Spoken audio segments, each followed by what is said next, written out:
Oruguuto rwa Kikorongo kuzampondo mu district ya KASESE rukigurwaho President Museveni na 2018 by'okwezi kwa Muzimbezo mwaka guhire ngo ruterwe koransi. Oruguuto rukakwasibwa ekitongore kya Dott services kukora kandi n'urwingana kilomita 200.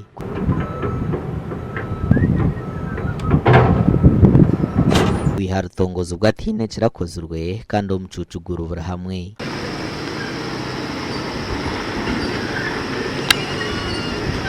The delay is definitely because, as you know, the road is a factor that leads to so many things really. Without a road, you can't do much. Because it is the road that will enable people to take their commodities to the market. It is the road that will make people transport the traders from wherever they are to where they buy the merchandise from. Barabara ni mbaya, watoto biko wanakufa, gari ziko naanguka, kutoka Bwera kufika KASESE. Tumekufa sana kabisa. Tunataka government mtusaidie badi. Mtusaidie sana. Gari tunashinda mugaraji, unavuga gari siku moja, siku mbili unaenda mugaraji. Godolufu abana bali mukufeno, fetuka babukabi. Mutuyamba ko oruguudo murukole.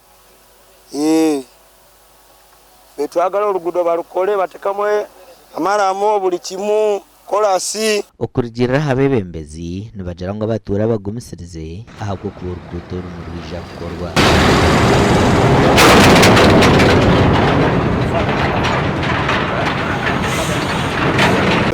The Kikorongo Mbondo Road is now in a bad state, but as leaders we have been appealing to the central government, that is the Ministry of Works and Transport.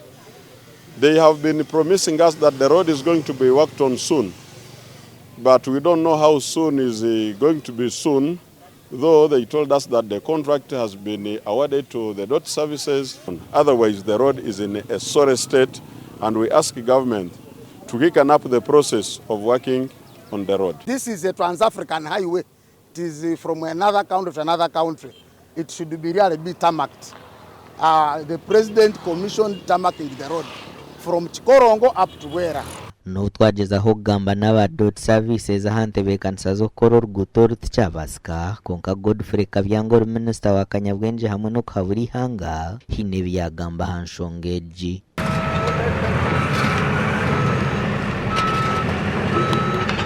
Also now Dott services has started what we call forward maintenance. Before the actual work starts, they are supposed to continue maintaining the road. That's why they are filling potholes and the like. Later, they will now clear the embankments. Amakoraga gashakwa Gilbert Mahanguzi.